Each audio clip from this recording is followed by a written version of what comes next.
Check out carmarshal.com. The link is in the description. They help support us.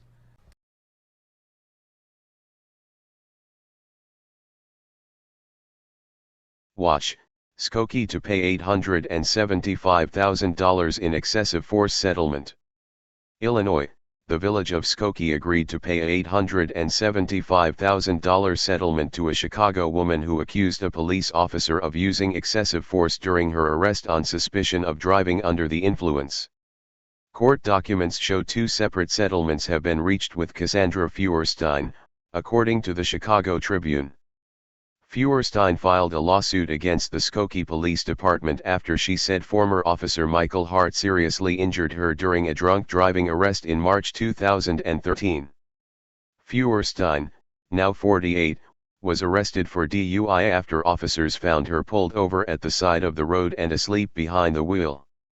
Surveillance video released in 2013 attracted much attention, as it appeared to show the officer throwing Feuerstein back into her cell, launching her face first into a cement bench. Feuerstein claimed several bones were shattered in her face, and that she suffered nerve damage from the injury. She said she needed reconstructive surgery and a titanium plate in her cheek. Cassandra Feuerstein's injuries. Hart wrote in the police report that Feuerstein was not looking at the camera while being processed and she received an additional charge of resisting arrest.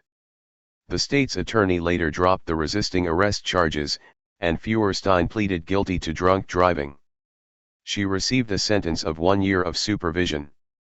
Hart, a 19-year veteran of the police force, resigned from the Skokie Police Department in November 2013 after the village said it would begin termination proceedings against him. He was charged in early 2014 with felony aggravated battery and official misconduct, pleading guilty to the latter. He was sentenced in November 2014 to 2 years probation.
County. This is Charlotte County Cop Watch, and I wanted to explain what fair use is.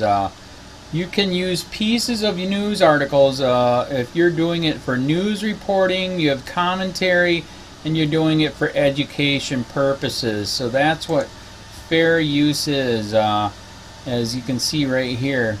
Another reason why I wanted to make this video is to let you know I just joined with Patreon. A nice thing with Patreon, I make no money on YouTube. They took the money away years ago, and so this is another way to give, and it's a nice thing too because you can give monthly. You can give $1, $5, $10, whatever. I do 4 to 5 hours a day on trying to wake the sheeple up on how corrupt it is and different ways that you can fight the corruption. So Patreon is a way that you can do it, and then of course the old way is still there. Donate to Charlotte County Cop Watch with PayPal or credit card. So keep that in mind. 4 to 5 hours a day. I make no money, but the corruption happened to me and I'm sick of it, so I'm trying to wake people up. But my wife would love it if if we could get some help out there. There's 47,000 subscribers. Just think if each one of you subscribers just gave let's say actually yes, $1 a month. 47,000 subscribers gave $1 a month. That would be awesome. That's not going to happen. But anyways, that would be great if it did happen. But do the math in your head. Just think about it. Like I said, 4 to 5 hours a day. I get no money from YouTube. YouTube has gone nuts. You can't do anything anymore. They're taking the money away everywhere. So these are a couple different ways that you can still help out with all this time that I put in. And as you know, I'm in a special situation where at least I can do it. 4 to 5 hours a day. We have a cleaning company during the day. That's what allows me to do this, and we're debt free. So this is my hobby. I don't go fishing and all that other crap. I try to save the world. So help me out to make the wife happy, man. In fact, if you guys did give $1 a day, and there was 47,000 of you, and you did it, and each of you gave $1, and that was every month, oh my God, yes, I could quit. I could start suing them. Another idea too that we have is if I got some funds, we could actually contact everyone that has been ticketed and or arrested and put in jail and start sending them postcards to let them know we're here, and to see if everything went all right, and if it didn't, find out their story. So we could even do more investigations and more lawsuits. Lawsuits take money. So just think about that. 47,000 of you so far right now. $1 a day. $1 a month on Patreon, or $5 a month Patreon, 10, 20, whatever. Just do the math in your head, help out. This is a lot of work every single day. Thanks.